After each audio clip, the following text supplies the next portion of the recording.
बाबा साहब doctor B are Ambedkar ने जो है वह आरक्षण दिया था ताकि पिछड़ी जातियां समानता की बात कर सकें, इसलिए बाबा साहब डॉक्टर बी आर अम्बेडकर ने आरक्षण दिया था।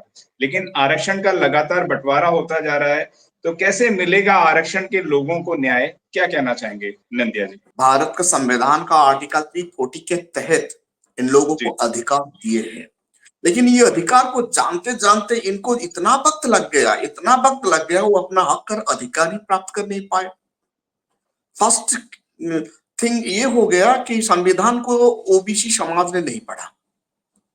जो भी पढ़े जो भी संविधान को जाने समझे उनको ओबीसी समाज ने नकारा। जी जिससे आप ओबीसी सोसाइटी में बहुत सारे क्रांतिकारी लीडर आए हैं, जी लेकिन ये जो लीडर मनुवाद का कब्जा में रह गया तो वो समाज के लिए कुछ कर नहीं पाए। ललित सिंह यादव जैसे लीडर मनुवाद के खिलाफ आए हैं और वो संविधान के बारे में उनका लोगों को समझाए, लेकिन ललित सिंह यादव का बात भी ओबीसी समाज नहीं सुने। जी बाबा साहब का बात तो ये लोग बिल्कुल नहीं सुने। जी आज 2024 आते आते आज भी ओबीसी समाज का 1% लोग भी अपना हक और अधिकार के लिए संघर्ष नहीं कर रहे हैं। इसीलिए ओबीसी सबसे बड़ा भारत का पॉपुलेशन होते हुए भी उनको रिजर्वेशन सही से प्राप्त नहीं हो रहा है। उनका पॉपुलेशन 56 से 60% लगभग होगा भारत में, उनको सिर्फ 27% ही रिजर्वेशन मिल रहा है। वो भी सिर्फ नौकरी सेक्टर में रिजर्वेशन, एजुकेशन में रिजर्वेशन उनको नहीं मिला था, अभी अभी लागू हुआ। पढ़ाई नहीं करेगा तो रिजर्वेशन कहां से आएगा? जी वो और ओबीसी समाज इसीलिए पीछे चला गया है, वो मनुवादियों का जो कंस्पिरेसी में फंस गया है। मनुवादी हर वक्त उन्हें झूठ का दिलासा दिया है, फलाना काम करो मरने के बाद स्वर्ग मिलेगा, फलाना काम करो आपका काम सफल हो जाएगा। ये जो जो झूठे दिलासे में अंध की तरह बहुजन समाज तो अभी वहां से निकल चुका है, लगभग निकल चुका है। खास करके ओबीसी समाज, हमारा बहुजन समाज में से ओबीसी समाज आज भी मनोवादियों का जो जो जाल है, वो जाल से, वो नेट से वो निकल नहीं पा रहे। इसीलिए उनका हक और अधिकार को मैक्सिमम जनरल कम्युनिटी लोग खा रहे हैं। आज भी जी बहुत सारे ओबीसी को यही पता नहीं वो कौन सा कम्युनिटी में है, भारत का संविधान का कौन सा आर्टिकल में उन्हें हक और अधिकार कौन दिया है, ये भी पता नहीं है। आर्टिकल 340 के बारे में ये लोग नहीं पढ़ते हैं, उनका फंडामेंटल राइट के बारे में आज तक नहीं जानते। जितने जी मनुवादियों का सोच, मनुवादियों का विचार में आज भी चल रहे हैं। उनका लीडर आज भी मनुवादियों का द्वारा शिकार है। जब उनका ओबीसी समाज का कोई लीडर जीत जाता है, जीतने के बाद वो मंदिर मंदिर घूमता है, जैसे आपका अखिलेश यादव। समाजवादी का तमाम लीडर मंदिर मंदिर घूमे हैं इलेक्शन खत्म होने के बाद। ऐसे ही आप देखेंगे बिहार में हमारा ओबीसी समाज का लीडर लालू प्रसाद यादव का बेटा तेजस्वी यादव जीतने के बाद पूजा क्या कहते हैं, ये पाखंडवाद में खुद को डुबा लेते हैं। जब तक इन लीडर ने, जितने भी ओबीसी लीडर पाखंडवाद मनोवाद का शिकार होते रहेंगे, तब तक इन लोगों को संवैधानिक अधिकार मिलने का संभावना बहुत कम हो जाता है। जी क्योंकि मनुवाद ऐसा एक प्लान का नेट है जो इंसान को गुलाम बना देता है, इंसान को डर दिखा देता है। डर के मारे इंसान पाप और पुण्य, स्वर्ग और नरक को डरता है। मरने के बाद किसी को स्वर्ग नहीं मिलता। इंसान का जन्म एक बार है, वो मर गया तो सब कुछ फिनिश है। इसीलिए ये लोग अपना समाज के बारे में सोच नहीं पाते, अपने परिवार के बारे में सोचते हैं और धर्म के माया जाल में डूब जाते हैं, तो वो समाज आगे बढ़ नहीं पा रहा है। अभी जरूरत है इन लोगों को अम्बेडकरवाद, बुद्ध का विचार। 800 एडी तक ओबीसी समाज बुद्ध का धर्म, बुद्ध का मार्ग में चलते थे। हम, हमारा मार्गदाता बुद्ध का द्वारा परिचालित 800 से 900 एडी तक। 1100 एडी आते आते धीरे धीरे धीरे धीरे मनवादी लोग को कब्जा कर लिया। लेकिन अनुसूचित जाति, अनुसूचित जनजाति जमकर लड़ रहे थे, खास करके अनुसूचित जाति जमकर लड़ रहा था। आज भी लड़ रहा है। लड़ाई के कारण आज कुछ कुछ अपना रिजर्वेशन और कुछ कुछ अधिकार प्राप्त कर पा रहा है। लेकिन सबसे बड़ा रोड़ा ये है, हमारा जो लीडर निकल रहे हैं, वो लीडर जब मनुवादी स्कूल छोड़ देंगे, अंबेडकरवाद स्कूल में आके ज्वाइन हो जाएंगे, उसी दिन में भारतवर्ष में सबसे बड़ा क्रांति होगा। बाबा साहेब भी कहा करते थे, भारत का इतिहास मतलब नागों और ब्राह्मणों का लड़ाई है। ये नागों और ब्राह्मणों का लड़ाई है। आज कैसे ब्राह्मणवाद हिंदुत्व के नाम पर कैसे आगे बढ़ रहा है, ये बात जिस दिन बहुजन समाज समझ जाएंगे, ओबीसी समाज समझ जाएंगे, खास करके आइकन ज्योतिबाराव फूले, ओबीसी का सबसे बड़ा आइकन ज्योतिबाराव फूले, ललित सिंह यादव, ऐसे जैसे महापुरुषों को ये लोग पढ़ेंगे, उसी दिन ये मनुवाद धराशायी हो जाएगा और इन लोगों को रिजर्वेशन मिलेगा। संवैधानिक हक अधिकार के लिए ये लोग लड़ेंगे और अपना आवाज बुलंद करेंगे। आज धीरे धीरे कुछ लोग आ रहे हैं, कुछ बुद्धिजीवी आ रहे हैं, वो समाज को जगाने के लिए। सिर्फ एक ही मार्ग बचा है, जब तक अंबेडकरवाद, जब तक बुद्ध का मार्ग में ये लोग नहीं आएंगे, तब तक ये लोग पॉलिटिकल पावर प्राप्त करने से भी कुछ नहीं कर पाएंगे, सोशली बैकवर्ड ही रहेंगे, इकोनॉमिकली बैकवर्ड ही रहेंगे और इन लोगों का इकोनॉमिक कंडीशन भी बद से बदतर होते रहेगा। जी बिल्कुल। अभिषेक जी क्या कहना चाहेंगे जिस तरीके से लोकसभा चुनाव? जी महानंदिया जी से एक सवाल है जी कि हमारे देश में जो बुद्धिस्ट संगठन है वो क्या बाबा साहब के बताए हुए मार्ग पे चल रहे हैं? क्या उनका वोट और नोट बाबा साहब के बताए हुए रास्ते पे खर्च हो रहा है, लग रहा है? दूसरी बात, जो मान्यवर साहब ने अंबेडकरी चमचों की बात करी या महत्वाकांक्षी चमचों की बात करी, आज हमारे समाज में जो अंबेडकरवादी हैं, जो कांग्रेस के मंचों से, जो बीजेपी के मंचों से बाबा साहब की बात करते हैं, नंदिया जी क्या आप आवाज सुन पा रहे हैं अभिषेक जी की? जो जी आपकी आवाज थोड़ी सी डिस्टर्ब होके आ रही है अभिषेक जी, मैं चाहूंगा एक बार आप रीजॉइनिंग कर लें। मैं ये कह रहा हूँ कि जो अंबेडकरवादी सवाल एक बार पुनः रखें, दोबारा रखें नंदिया जी से। मैं कह रहा हूँ कि जो अंबेडकरवादी चमचे हैं, जो बाबा साहब की किताबें कीड़ों की तरह चाट गए हैं और वो समाज में बाबा साहब की कहानियां बता बता के कभी समाजवादी पार्टी के कैंपेन में जाते हैं, कभी कांग्रेस के कैंपेन में जाते हैं, कभी बीजेपी के कैंपेन में जाते हैं, कभी किसी और के कैंपेन में जाते हैं।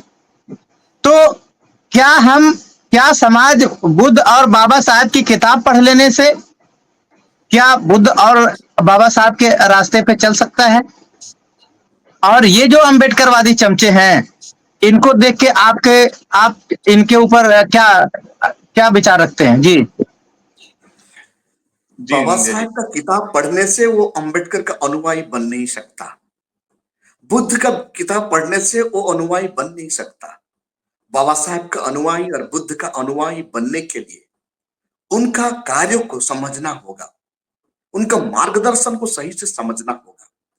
जब तक इन लोगों को बाबा साहब का मार्गदर्शन और बुद्ध का मार्गदर्शन सही से नहीं समझेंगे, ऐसे लोगों को हम ना अंबेडकरवादी कहेंगे ना बुद्धिस्ट कहेंगे। अंबेडकरवाद ऐसा एक विचार है जो विचार बहुजन समाज को राजा बनाता है। अंबेडकरवाद ऐसा एक विचार है जो विचार भारत का डेमोक्रेसी में बहुजन समाज को इक्वालिटी लाने के लिए 100+ गारंटी देता है। अंबेडकरवाद ऐसा एक विचार है, कभी भी सिर झुका के नहीं, सिर उठा के जीने के लिए सिखाता है। अंबेडकरवाद ऐसा एक विचार है, किसी का पास गुलाम बनने की दिशा नहीं देता है। ये हर वक्त आजादी का जिंदगी जीने के लिए दिशा निर्देश देता है। जितने भी लीडर आज कांग्रेस में जा रहे हैं, बाबा साहब का नाम तो भूल रहे हैं, कांग्रेस में जाके ज्वाइन कर रहे हैं, ये एक्चुअली अपना पेट पालने के लिए समाज को धोखा दे रहे हैं। ये असलियत में अंबेडकरवादी नहीं है, ये असलियत में बुद्धिस्ट नहीं है। महानंदिया जी, मैं ये कह रहा हूँ कि जो हमारे बुद्धिस्ट लोग हैं, बुद्धिस्ट संगठन चलाते हैं, वो तो पाखंडवाद मुक्त हैं, वो तो पाखंडवाद से परे हैं, वो ब्राह्मणवाद से परे हैं। तो क्या वो बाबा साहब के बताए हुए रास्ते पे चल रहे हैं? क्या वो बाबा साहब का दिया हुआ अधिकार उन्होंने जिस रास्ते पे, जिस संगठन के लिए इस्तेमाल करना चाहिए, क्या वो इस्तेमाल करने के लिए लोगों को प्रेरित करते हैं? उनके अंदर कोई भी ब्राह्मणवाद, कोई भी आडंबर कुछ भी नहीं है। जो खास करके जो लोग बुद्धिस्ट बन चुके हैं, तो वो लोग क्या बाबा साहब के जो बताया हुआ रास्ता है, वो सामाजिक रूप से कैसे मजबूत होना है, राजनीतिक रूप से कैसे मजबूत होना है, क्या उस पर वो चल रहे हैं? और अगर नहीं चल रहे हैं तो हम ये कैसे कह सकते हैं कि ब्राह्मणवाद, आडंबर ही हमारी समस्याओं की जड़ है? जी।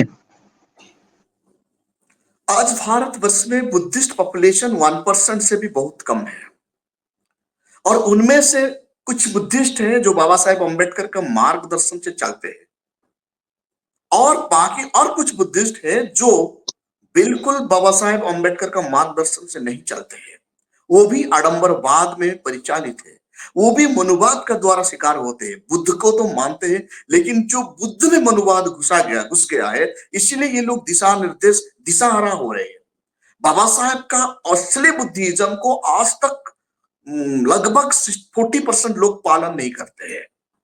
पाखंडवाद में बुद्धिज्म में भी पाखंडवाद पैदा कर दिए हैं, बुद्धिज्म में भी मनुवाद जैसे सोच डाल चुके हैं। इसीलिए ये जो मिक्स्ड बुद्धिज्म है अभी खड़ा है, वो हमारा समाज के लिए खतरा है। बाबा साहेब का बताया हुआ मार्ग और सिद्धार्थ गौतम तथागत बुद्ध हमारा मार्गदर्ता का रियल मार्ग में ये लोग नहीं है। जब ऐसे होते तो आज one leader, one party, one programme, one banner में आ जाते। बुद्ध भी उस वक्त कहा करते थे एक ही बैनर। ये जो बात बाबा साहेब अम्बेडकर मानंदे जी, एक थोड़ी सी और विचार करने की बात है कि जो मनुवादी लोग हैं, ब्राह्मणवादी लोग हैं, वो सबसे ज्यादा जो है आडंबर करते हैं, वो सबसे ज्यादा आडंबर में रहते हैं।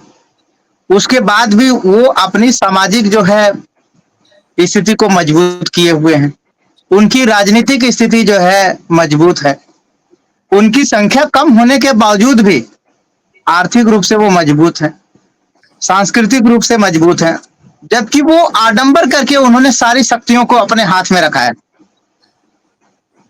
और एक तरफ धर्म को मानने वाले हैं, बुद्धिस्ट लोग हैं, मैं मानता हूं कि उसमें से लोग आडंबर नहीं करते हैं, लेकिन उनका चाहे उनकी संख्या कुछ भी हो, लेकिन उनकी हैसियत क्या बनी?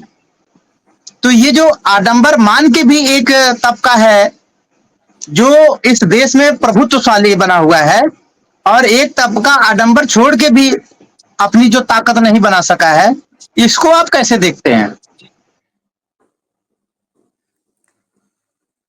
आज जितने भी अम्बेडकरवादी हैं और जो बुद्धिस्ट खुद को कहते हैं, ये लोग डट कर जैसे मनुवाद अपना आडंबरवाद इसीलिए भारतवर्ष में रचता है ताकि बहुजन समाज को अपना चुंगल में फंसा सके, और वो अपना फायदा के लिए वो आडंबर करता है।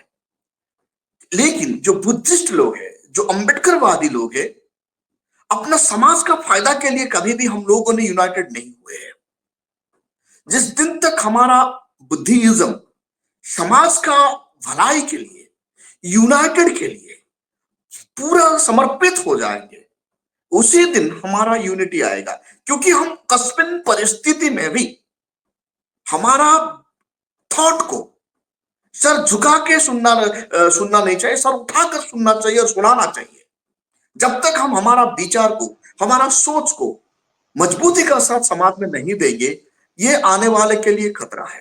और जो भी हमारा समाज में दो ग्रुप है, एक अच्छे है, एक बुरा है, मतलब इकोनॉमिकली बहुत मजबूत हो चुके हैं, और कुछ ग्रुप है जो गरीब के श्रेणी में रहते हैं। इनमें से हमारा दो ग्रुप में से इक्वालिटी लाना है। अगर आपने अभी तक हमारा चैनल सब्सक्राइब नहीं किया है तो सब्सक्राइब करें और घंटी का बटन बिल्कुल भी दबाना ना भूलें, ताकि सभी लेटेस्ट खबरें पहुंच सकें आप पे सबसे पहले।